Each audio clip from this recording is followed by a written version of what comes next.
Toronto, les jeunes noirs décrochent davantage que les autres élèves. Désabusés, plusieurs se tournent vers les gangs de rue, la criminalité et la violence. Ça marche pas, je trouve pas. La porte se ferme là, la porte se ferme là. Cette sociologue de l'éducation juge que les écoles ont de plus en plus de mal à répondre aux attentes des élèves de certaines minorités. Les jeunes se retrouvent mis à l'écart en dedans du système actuel, dans une situation qui va à l'encontre de leurs intérêts. Rencontre publique dans un quartier torontois à grande concentration d'immigrants. 200 personnes se prononcent sur l'idée d'ouvrir une école primaire différente. Un établissement avec plus de personnel de race noire, où l'éducation serait axée sur la culture afro-canadienne. Resounding 100% yes at our table. Our table was a bit split on this. La majorité est d'accord, mais il y a des réserves. Ce serait le retour de la ségrégation, lance cette mère, une prison pour nos enfants. Le premier ministre de l'Ontario juge que c'est une mauvaise idée parce que les écoles publiques sont au cœur de la cohésion sociale. Qu'est-ce qu'on perd à l'essayer? Qu'est-ce qu'on perd à multiplier les possibilités, les stratégies? Au milieu des années 90, une commission d'enquête ontarienne avait recommandé la création d'une école pour les Noirs. Ça n'a jamais été fait. Le Conseil scolaire du Grand Toronto doit se prononcer d'ici quelques semaines. Christian Grégoire, Radio-Canada, Toronto.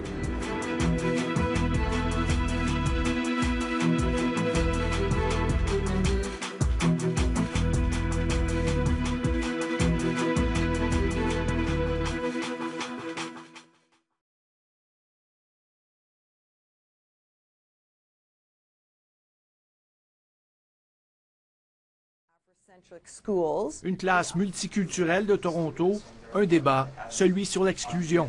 Les jeunes sont majoritairement contre l'idée d'une école axée sur la culture afro-canadienne. Ils comparent l'initiative à de la ségrégation. Ce serait un net recul pour la société canadienne, dit Everton Williams. Quand on isole les gens, on crée du ressentiment, enchaîne sa camarade de classe. Angela Wilson est à l'origine de ce débat controversé. Cette mère de 2 enfants veut s'attaquer au problème de la criminalité noire. Nos jeunes garçons sont pratiquement plus nombreux en prison qu'en classe, dit-elle. Taux de criminalité élevé, gangs de rue. Les conséquences des échecs scolaires dans la population noire sont nombreuses. 40% des jeunes noirs de Toronto décrochent. C'est parce qu'ils ne se reconnaissent pas dans le système scolaire, croit Angela Wilson. En ouvrant les portes des écoles, nous fermerons peut-être celles des prisons, dit-elle.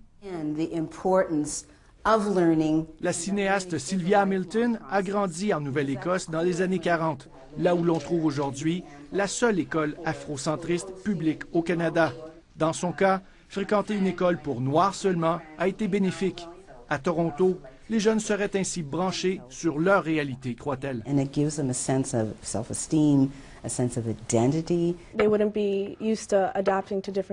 ne seraient pas sensibilisés aux autres cultures, croit plutôt cette étudiante. Dans sa classe, comme partout en Ontario, le débat demeure controversé. Même le premier ministre, Dalton McGuinty, s'oppose à une école afrocentrique.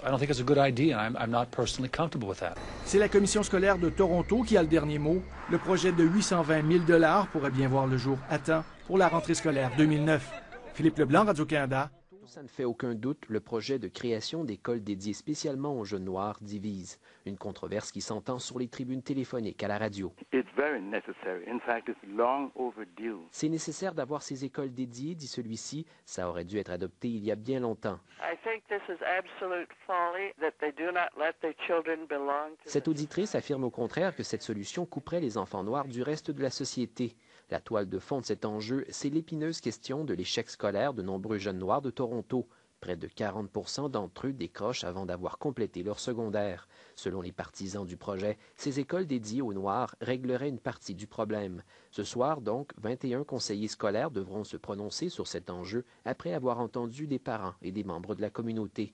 Selon le président du conseil scolaire de Toronto, John Campbell, le débat risque d'être houleux.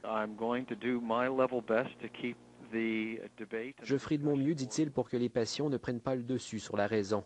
Le Conseil scolaire public de Toronto a même embauché des gardes de sécurité pour l'occasion. Mathieu Rompry, Radio-Canada.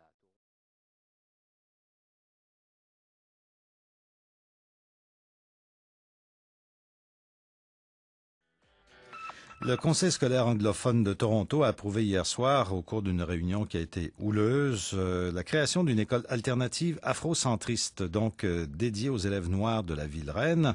Un vote très serré, 11 commissaires contre 9, ont donc approuvé ce projet d'une école qui pourrait ouvrir en septembre 2009.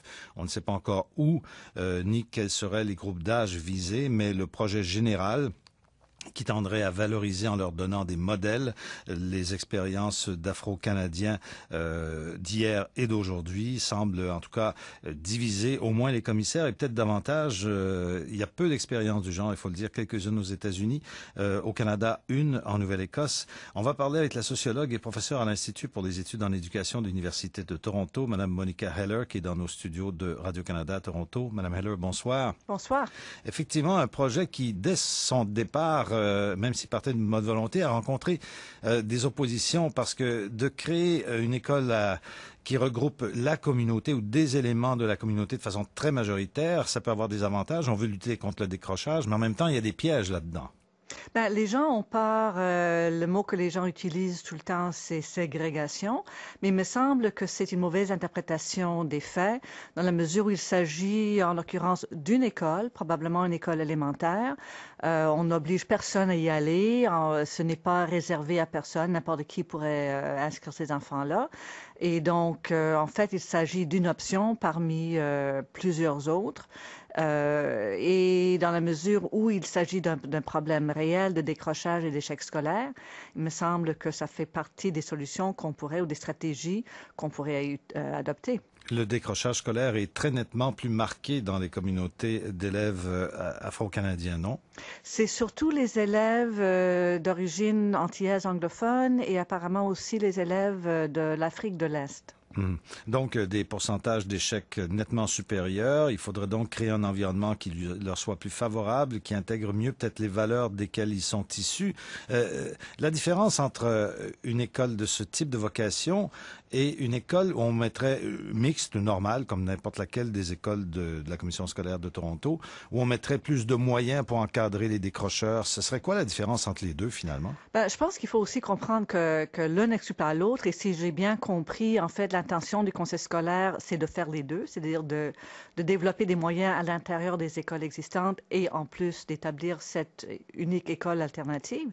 Donc, je pense qu'on peut se donner plusieurs moyens imaginables, mais l'idée, c'est surtout que dans une école où on regroupe des élèves ayant des problèmes de réussite scolaire, vraiment, on passe le message, OK, il y a un vrai problème, on s'occupe de vous, on fait tout ce qu'on peut pour trouver ce qu'il faut pour tisser des relations de confiance entre le milieu scolaire et les élèves et pour vous encadrer, vous appuyer pour aller vers une réussite scolaire et un investissement dans la chose scolaire, la chose éducationnelle. Est-ce que ça doit être considéré, à votre avis, comme un projet pilote ou si ça peut être une des nombreuses avenues qui s'offrent au niveau du primaire quand il s'agit d'aider les élèves à avoir une scolarité satisfaisante? Ben, dans ce sens, c'est les deux, dans la mesure où c'est la première fois qu'on essaie ça ici à Toronto, qu'on n'a pas une tonne d'expérience semblable. Et si j'ai bien compris encore, il me semble que le conseil scolaire voit ça comme étant une expérience, c'est-à-dire il faut essayer différentes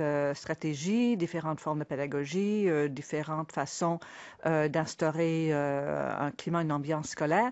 Donc, il y a personne qui croit qu'on a exactement ce qu'il faut comme formule magique pour résoudre tous les problèmes possibles et imaginables, mais ça donne au moins un terrain où on peut travailler avec la communauté ou avec les élèves pour trouver la bonne voie. Il semble que le gouvernement de l'Ontario ait fait son lit là-dessus. Il n'est pas question d'offrir de financement particulier. La commission scolaire devra trouver ses propres moyens parce que on a vu que le Parti conservateur a payé chèrement son appui à des écoles confessionnelles financées, des écoles où un enseignement religieux est la base de recrutement. Il y y a eu une sanction lors des dernières élections de la part des électeurs. Donc, on ne veut pas mettre la main ou le pied là-dedans, même s'il ne s'agit pas là de religion, mais bien de communautarisme, autrement dit d'une école basée sur la race et l'origine régionale. Est-ce qu'il y a une mauvaise compréhension de la part du gouvernement ou si c'est une prudence que vous comprenez? Bon, je pense que c'est toujours un problème pour un système scolaire étatique de savoir qu'est-ce que tout le monde devrait avoir en commun et jusqu'où est-ce qu'on peut aller pour reconnaître que les différences existent et il faut en tenir compte dans n'importe quelle bonne approche pédagogique. Donc, c'est toujours délicat, mais il reste que pour moi, la question essentielle n'est pas justement une question de communautarisme. C'est un problème de discrimination par rapport à un groupe social qui connaît un taux d'échec scolaire qui ne devrait pas être admissible dans un système scolaire démocratique qui est censé donner des chances égales de réussite à tous. Donc, même s'il y a un danger réel, même s'il est minime, de créer un petit ghetto avec cette école, parce qu'elle sera quand même très, très majoritairement, même si elle n'est pas fermée, très majoritairement noire, ce danger-là est largement compensé par les avantages d'une réussite scolaire qu'on anticipe. Encore une fois, d'après moi, il ne s'agit pas du tout de créer un ghetto, il s'agit de cibler une population en difficulté et d'essayer de faire ce qu'on peut pour aider cette population. Il y a d'autres populations, par exemple des adultes qui ont décroché, qui retournent à l'école. On a des programmes, des écoles qui sont spécifiquement axés sur leurs besoins à eux. Donc, c'est pas la première fois qu'on regroupe des élèves ayant des besoins très spécifiques qui sont à risque de décrocher pour vraiment se pencher sur ce qu'il faut pour les accrocher au système scolaire. Madame Monica Heller est sociologue et professeure à l'Institut pour les études en éducation de l'Université de Toronto. Madame Heller, merci beaucoup d'avoir été avec nous. C'est moi qui vous remercie. Au revoir.